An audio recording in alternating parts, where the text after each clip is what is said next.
Donc mon propos ce matin, c'est de vous présenter un peu l'approche de Maria Montessori envers le petit enfant. Parmi les concepts de la psychopédagogie de Maria Montessori dont j'aimerais parler ce matin, il y a ce qu'on appelle la notion de l'esprit absorbant. C'est peut-être quelque chose que vous avez déjà entendu ici ou là. En tout cas, c'est aussi le titre de l'un de ses livres, L'esprit absorbant de l'enfant.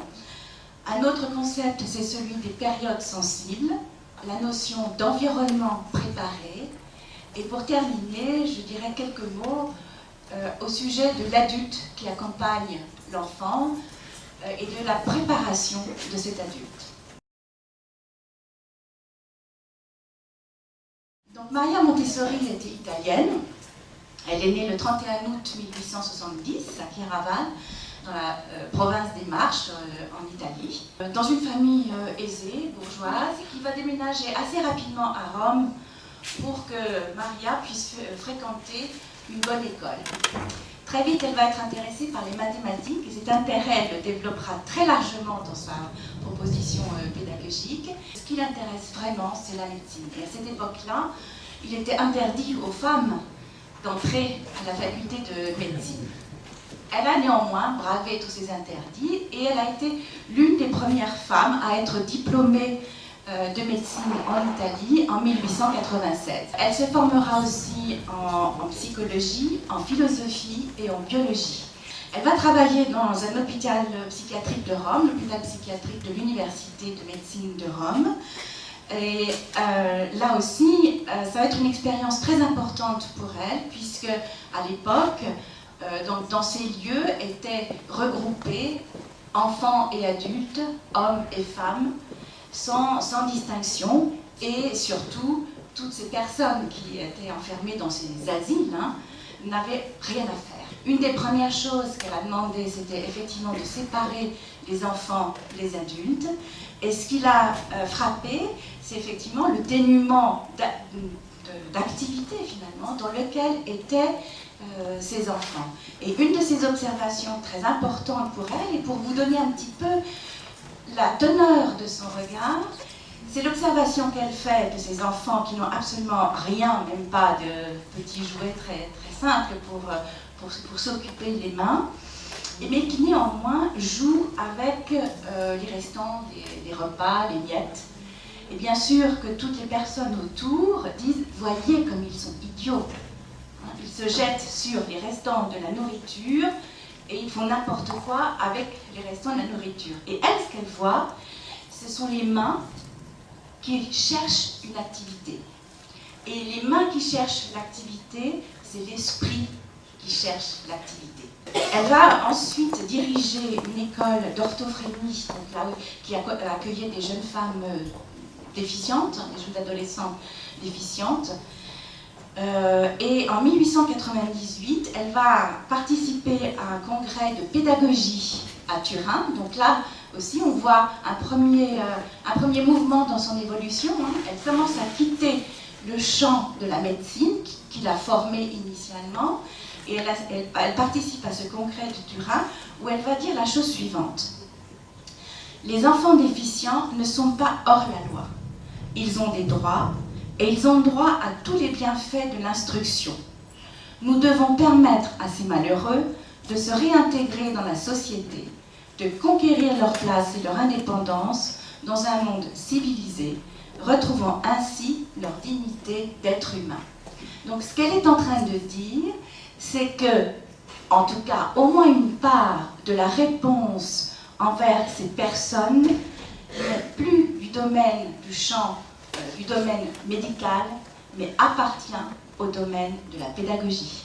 Elle va s'intéresser beaucoup aux travaux de deux médecins français, Jean-Gaspard Itard et Édouard Seguin.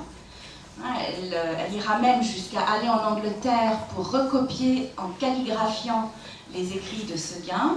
Et elle va aussi s'intéresser de près au rapport d'Itard qui a recueilli Victor, le sauvage de l'Aveyron. Je ne sais pas si vous avez vu le film de Truffaut, L'enfant sauvage, et qui retrace toute cette histoire du travail d'Itard auprès de Victor. Et elle va s'inspirer du matériel sensoriel élaboré par Édouard Seguin, qu'il a élaboré pour travailler avec des enfants déficients sensoriels. Elle écrit, bien sûr, hein, et sa première œuvre importante, elle l'a publiée en 1906, s'intitule L'anthropologie pédagogique, et c'est ce qui évoluera au fil des années pour devenir un ouvrage sur lequel nous travaillons toujours, et qui est la pédagogie scientifique. Et voilà que le 6 janvier 1907 est une journée très importante, puisque c'est le jour où elle ouvre la première maison des enfants à Rome, dans un quartier populaire, où des logements avaient été construits pour les ouvriers, mais rien n'avait été pensé pour les enfants qui restaient livrés à eux-mêmes. Et on lui demande si elle veut bien s'occuper de ces enfants-là. Et elle, depuis qu'elle avait travaillé avec ces enfants déficients, parce que ce que je ne vous ai pas dit, c'est que ces jeunes filles, ces adolescentes déficientes, ont pu passer le premier niveau de certificat d'études, certainement de l'époque, et l'ont réussi. Donc elle écrit, voilà, tout le monde criait au miracle, et elle dit, mais moi je me demandais, sa question c'était, mais qu'est-ce qu'on fait avec les enfants dits normaux, si ces enfants, dont elle connaissait pertinemment les limites, arrivent à atteindre ce niveau-là, pourquoi est-ce qu'on ne fait pas mieux avec les enfants non déficients? Et donc son souhait, c'était effectivement de continuer son travail, ses recherches avec les enfants non déficients. Et cette opportunité lui est donc offerte par la ville de Rome, qui lui confie un lieu au sein d'un quartier défavorisé. Et ce lieu qui va être nommé la maison des enfants, parce qu'il est installé dans l'immeuble même où vivent les familles. Ce qu'elle va observer, c'est le phénomène de répétition de l'activité et le phénomène de l'attention qui s'exprime par le mouvement que l'enfant répète et qui est porteur de concentration. Et donc,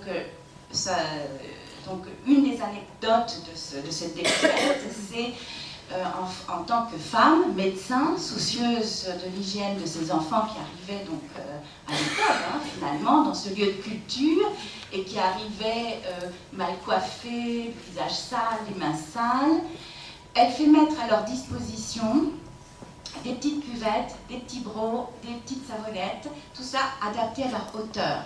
Parce qu'elle a été une des premières à justement faire fabriquer du mobilier adapté à la taille et à la force des enfants. N'oublions pas sa formation d'anthropologue, et elle a effectivement déterminé 3 dimensions de table, de chaises, suivant la taille des enfants, et surtout ce qui était très important, c'est que ces tables et ces chaises étaient mobiles, les enfants pouvaient les transporter. Or, à l'époque, les tables et les chaises étaient encore fixées au plancher.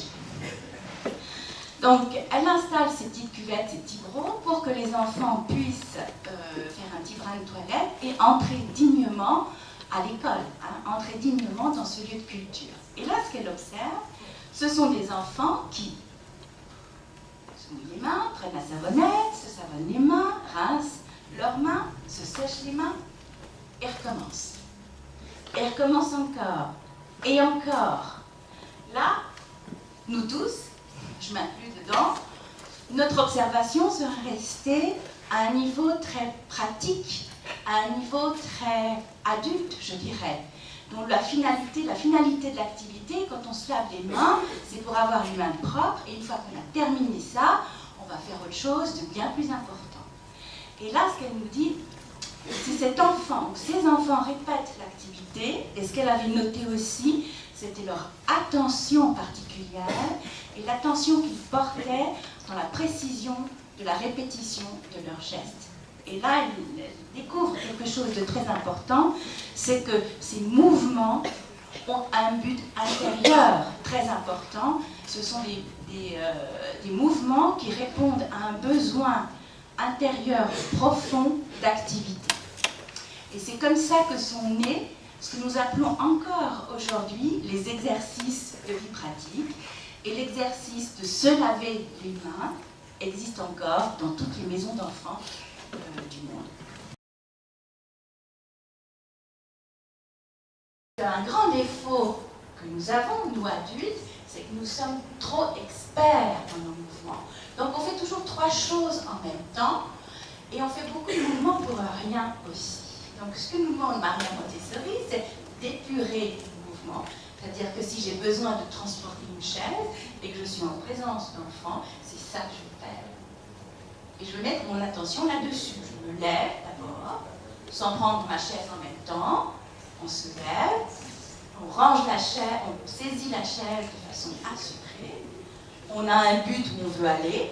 Donc je reprends ma chaise et on va se déplacer avec des pas lents et on va la poser de façon décomposée aussi et puis sans faire de bruit. Parce que les enfants, voilà, ils absorbent. Ils absorbent tout ça. L'adulte, lui, c'est-à-dire que l'enfant ne cherchera jamais à économiser le mouvement du côté de l'enfant. Lui, c'est par cela qu'il se développe.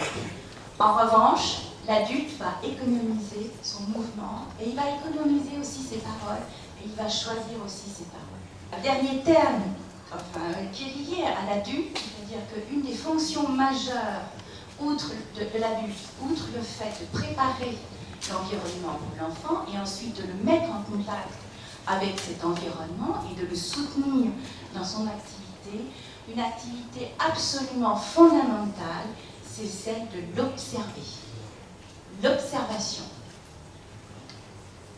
C'est-à-dire qu'à un moment donné, d'arrêter d'agir directement, de s'asseoir dans un coin, de définir un objectif d'observation et d'observer.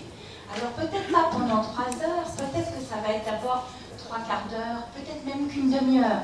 Mais ce qui est important, c'est que ce temps d'observation, il soit inclus dans la pratique et qu'il ne soit pas relégué dans le domaine de la théorie que la pratique fait tomber de son piédestal.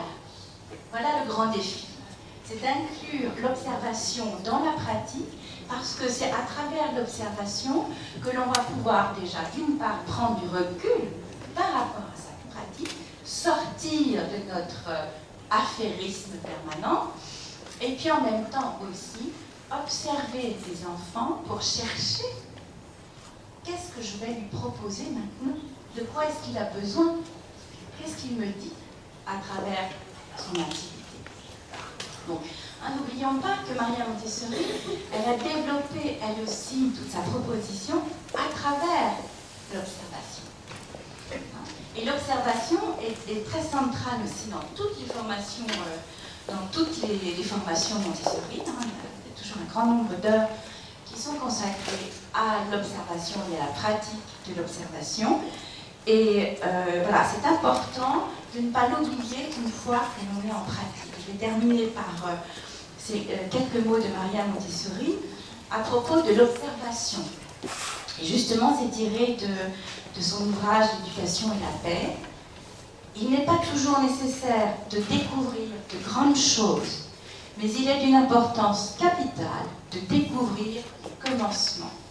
Aux origines, on voit de petites lueurs.